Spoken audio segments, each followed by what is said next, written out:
গহনা কিনে দিব, মোহর জোগাড় করব, তোমার খরচ খরচা দিব, এটা বাবা মা করতে বাধ্য নন শরীয়তের দৃষ্টিকোণ থেকে। ছেলেরটা ছেলেকেই জোগাড় করতে হবে। আপনাদের অনেকগুলো প্রশ্ন আমার কাছে আসছে, এর মধ্যে সবচেয়ে কমন যে প্রশ্ন বারবার এসেছে সেটা হলো যুবকদের প্রশ্ন, বাবা মা বিয়ে দিতে চায় না, আমরা কি করব? আমি সে প্রশ্ন উত্তরে যেতে পারবো কিনা জানি না, তবে তরুণদেরকে আহাজারে আমাকে খুব কষ্ট দেয়। কারণ আমি খুব বেশি বয়সে বিয়ে করিনি, আমি এখন নানা হয়েছি, আপনারা অনেকে জানেন। আমার এই বয়সে আমি নানা হয়েছি, এটা অনেকে শুনলে আসমান থেকে নাজিল হওয়ার উপক্রম হয় যে কিভাবে সম্ভব। তো আমি বলি, আমি আমার সংসার জীবন গোছানো শেষ। আমি এবং আমার মিসেস সহ বাকি জীবন আরামের সাথে দেশ বিদেশ যদি ঘুরেও বেড়াই, আল্লাহ বিল্লাহ করে বাকি জীবন কাটিয়ে দিই, আমার কোনো টেনশন নাই, কারণ আমার সংসারের সব সেট আপ করা শেষ। সে সমস্ত মানুষদেরকে দেখে আমার করুণা হয়, মায়া হয়, যারা আর্লি ম্যারেজকে দোষণীয় মনে করে, তারা অনেক বেশি দেরি করে তথাকথিত নিজের পায়ে দাঁড়ানোর কথা বলে 30-35 পার হওয়ার পর বিবাহ শাদী করেন। এই মানুষগুলো তাদের ছেলে মেয়ে হইতে হইতে, প্রথম তো আবার ছেলে মেয়ে নেওয়া যাবে না, লম্বা সময় এনজয় করতে হবে, 40-এর পর হয়ে যায় ছেলে মেয়ে হতে হতে। এরপর এই ছেলে পড়ালেখা করে গ্রাজুয়েশন করতে করতে 55-60 ছুঁই হয়ে যায়, ততক্ষণে সংসারের ঘানি টানতে থাকে।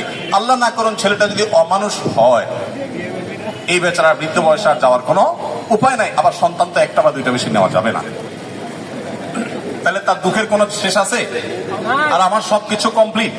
এখন ছেলে মেয়ে যদি বেশি বেতাল হয়, বেলাইন হয়, সোজা কানটা মলে দিয়ে দরজা দেখা দিতে কোনো অসুবিধা নাই। কারণ আমার সেকেন্ড, থার্ড, ফোর্থ অপশন আছে, অনেকগুলো সন্তান আছে। আর দ্বিতীয়ত আমার বয়সে এখনো অনেকখানি বাকি আছে। যাই হোক, আমি সেদিকে যাচ্ছি না। আমি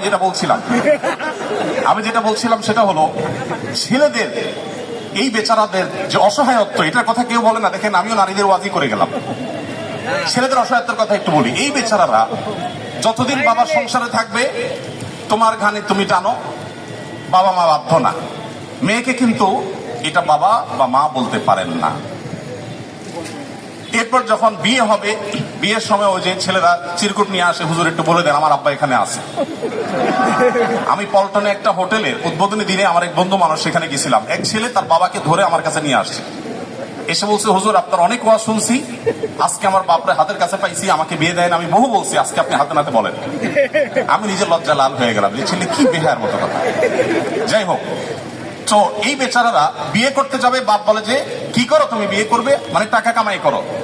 মেয়েদের বিয়ের সময় কি বাবা মা এটা বলে, তুমি কয় টাকা কামাই করছো তোমার বিয়ে দিব? বলার সুযোগই নাই, রাইটই নাই।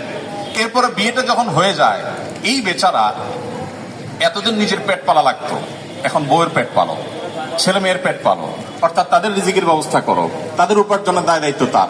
নিজের বাবা মা যদি বৃদ্ধ হয়ে যান, অসহায় হয়ে যান, তাদের দায়িত্ব তার। বাপের বাড়ি যাওয়ার সময় বাজারটা তার করতে হয়, শ্বশুর বাড়ি যাওয়ার সময় মিষ্টির প্যাকেটটার টাকাও তাকে দিতে হয়। শতভাগ খরচ ছেলের, শতভাগ খরচ কার? ছেলের। আর বাপের সম্পদে পাবে হলো 2 টাকা, 2 আনা, আর মেয়ে পাবে 1 টাকা। তার অন্যের খরচ তো দূরের কথা, নিজের খরচই তার উপরে বর্তায় না। ইসলাম কি তাকে কম দিয়েছে না বেশি দিয়েছে? একজনকে 2 টাকা দিয়ে বাজারে পাঠিয়ে বিরাট বড় ফর্দ দেখা দিয়েছেন, এতগুলো সব তোমাকে আনতে হবে। আরেকজনকে 1 টাকা দিয়ে বললেন যে তুমি শুধুমাত্র এই টাকা দিয়া যা খুশি তা করতে পারো। তাহলে এই 1 টাকা যাকে দেওয়া হয়েছে, তার অধিকার কি কম দেওয়া হয়েছে না বেশি দেওয়া হয়েছে? আল্লাহর সাথে পাল্লা দিলে গোল্লা যাওয়া ছাড়া কোন উপায় থাকে না। যারা নিজের বিবেক দিয়ে আল্লাহ সুবহানাহু ওয়া তাআলার বিচারকে, বিশ্লেষণকে বিচার করতে চায়, তারা আল্লাহর উপরে যে খোদার উপরে খোদাগিরি বলে, যে সে মূর্খতা ছাড়া কিছুই করছে না। আমি শ্রদ্ধা রেখে তাদের প্রতি এটা বলতে বাধ্য হলাম। যাই হোক, আমি যেটা বলছিলাম যে নবী সাল্লাল্লাহু আলাইহি ওয়াসাল্লাম মেয়েদের সম্পর্কে এত কথা বলেছেন। দেখুন যে মা হিসাবে মেয়েদের মর্যাদা এত বেশি। ইমাম মালিক রহমাতুল্লাহ আলাইহি একটি চমৎকার কথা বলেছেন। তিনি বলেছেন,